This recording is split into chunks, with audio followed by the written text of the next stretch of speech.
Hey guys, Deathletter Magic here, and MKM just came out, and oh boy, people do not like the story. They generally really don't like the set. They were concerned about the complexity and the annoyingness and weirdness of the mechanics, but if you think about that, that almost entirely applies to Standard. Well, or Draft or Sealed, obviously. But the set did come with, I've been told, about 80 pages of pretty much just warnings about how the new mechanics might problematically interact with other cards in the past. The rules document is a train wreck, which means it's probably a bunch of overpowered crap that people are starting to put into their commander sets. Or commander decks, I should say. Or even just commander binders. So, I had somebody else put these in the top 10 order with the prices, because I even wanted to be surprised. So, let's just jump into it. Okay, so first up we got Delny Streetwise Lookout at $21. Oh, whoops. Okay, this is number one. I usually go 10 on up. I guess we're going highest down. I didn't realize they did that, but well, I'm alright looking at it. We'll do the video a little different. Alright, so 21 bucks, it's a mythic, and yeah. This is just white weenie and win. I mean, duh. Human tribal, not even locked to white. Yeah, I'm surprised 21 is all this card's worth. So the top card is 21. Past sets have been like 30, but they were very anomalous cards, so okay, and it's a mythic, no surprise. Next up, we got Ansrag the Quake Mole. That's actually a little surprising. I mean, additional combat phase, okay, but he's sitting in at 15 bucks. So the second place card is still a mythic, and we're dropping into 15 bucks. Yikes. All right, next up, Masker Girl. Now, see, that one I would have put at number one, but, yeah, you know. These are best guesses at this point. It's practically still a pre-release price. But, yeah, she's coming in at 14 bucks. I'll be honest with you, I don't think she's going to fall very far from that. This card is nuts. Next up in fourth place, okay, Leyline of the Guild Pact. We got our first rare, and yeah, it's a Leyline and it's multicolored. Come on. I mean, you knew this was going to be something spicy. It's just some crazy enabler that helps out certain decks. Who didn't see this coming? Yeah, 12 bucks. It's a little specific. I think it's going to fall off. But next up, we've got Cryptic Coat, another rare. Okay. Coming in at 9 bucks. If I didn't mention it, Leyline was 12.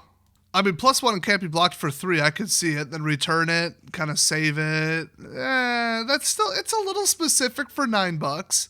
It must go in something that I'm not immediately thinking of, but I mean, I could think of a couple examples. It's just I don't know how popular those decks are and in what format, because I don't follow every format. And the formats I do quote-unquote follow, I just play competitively and build decks in. I don't follow the meta and copy the net decks. I know that may shock you after this many years of me calling net deckers the absolute scum of the earth that are ruining the game. So next up, we're back to the mythics, which means the mythics are kind of falling off, but all the money's in the rares, we know this. Well, really all the money's in the showcase frames and the borderless and the this or that different version and all this other crap that really throws it off. These are all just the normal card prices, but this is $7.50. Yikes. Then we've got a rare Archdruid's Charm, you know, just big old standard green charm, does green stuff, people in Commander want it, duh, it's $7. Now, it actually is a 3-way tie, because the next one, Rakdos Patron of Chaos, is also $7, and he's a mythic. If you've seen the card before, you know, when I covered it in spoilers, yeah, he's pretty good. The third-way tie for 9th, or whatever it is, we got War Leader's Call, $7. Creatures get +1/+1. Do I need to keep reading? It is a rare, though, and the packs are like, you know, $4 and change. I don't know, there's no MSRP anymore. And inflation, you know, thanks, Biden. You're still in the black if you pull this, but not if you like buy list it, because you get like 60 to 75% on a good day. And in dead last place, 10th place, we've got for $6.50 Undercity Sewers. That's right, the Island Swamp brand new rare land. So it enters tapped, you know, not great, but when it does, Surveil 1, and it is fetchable because it's an island swamp. Also, it just generally counts as an island and a swamp. So a brand new land that comes in tapped in a popular color, but still being $6.50, you actually don't usually see that. We haven't had many examples, but this just isn't that great. I will say the mythics fell off, but, you know, in an average set, there's 15 of them. They have roughly half the prevalence, depending upon how you want to count it, as a rare. Overall, they have even less prevalence than the rares as a pool, because there's like 50 some rares. which means they don't really contribute to a lot of the value if you were to open 100 boxes, because you're just not going to pull that many. It doesn't matter if they're $20 versus $30, because you're only going to pull like 8 of them. You're looking more about that stack of, 100 rares that you just pulled. So I'm glad the rares are in the top 10s. That's huge. That's really good for value. But look at those values. I mean, they went down. They went down real quick. But how low does it go? Now, I don't really feel like editing this, and if I do, the cards are up on screen for less than a second anyway, pretty much. But going down past the top 10, we have got $6 for the Mythic Undergrowth Recon. We've got $6 for the green-black land. Slime Against Humanity, which I didn't realize was a card, and it's a common? Oh, yes, that one. Okay, it's coming back to me. I got a video coming about that. If you like math, this video is going to blow your mind. If you're wondering what type of value a $5 common mathematically contributes to the cost of a box, it will blow your mind. So watch for that video upcoming.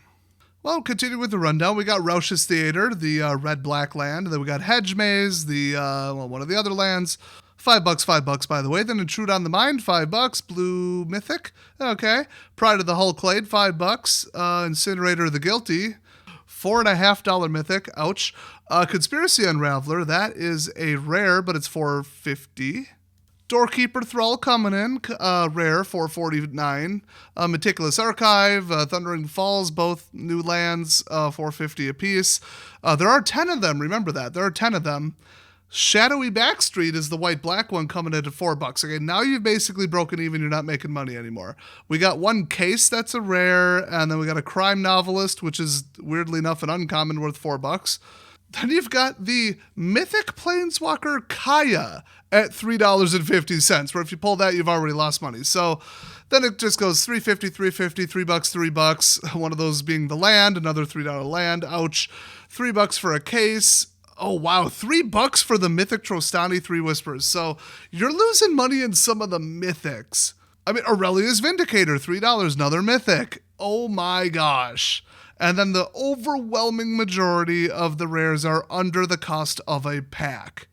Now, packs are basically $3.50 if you buy them online in 36 up in a box. And there are no more MSRPs. You can't just say, oh, $3.99 a pack, did it clear $3.99? But then at the same time, if you pull a $5 card, it's pretty darn hard to get $5 out of it. No matter where you sell it or what you do, you're going to get less than that. Now, trade value, okay, direct trade, that's always your best bet right there. In person, of course, obviously.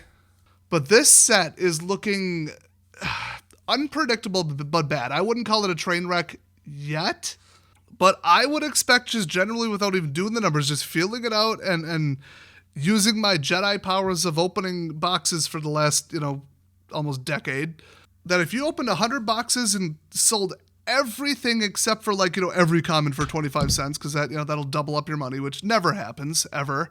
You'd be somewhere around breaking even, if not losing a little money. Even with the lands, this ain't no BFZ. Now, those lands are going to be hot, okay? And there's 10 of them. So, I don't know. Now, EV calculations are impossible. If anybody says they have an EV calculation on a website, they are somewhere between best guessing, just plain wrong, or lying.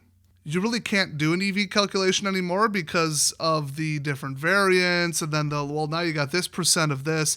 You could in theory do it, but you'd have to know some things about the packs and the cards and the arrangements that we do not currently know.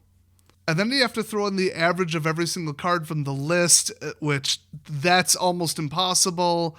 They're making it so an EV calculation is impossible. But just looking at the numbers and kind of feeling it out and doing some quick estimates in my head and looking at the top 30, you're going to lose money if you open this. And that is the conclusion. So if you appreciated the info and my experience and all that, want to see some more, hit subscribe, leave a like. And we are going to be finally opening one product that somebody gave to me from Markov Manor. We're going to be opening it live on camera, so hit the notification bell if you don't want to miss that. Otherwise, probably going to stream some more Pal World. So thanks for watching, and I'll see you guys next time.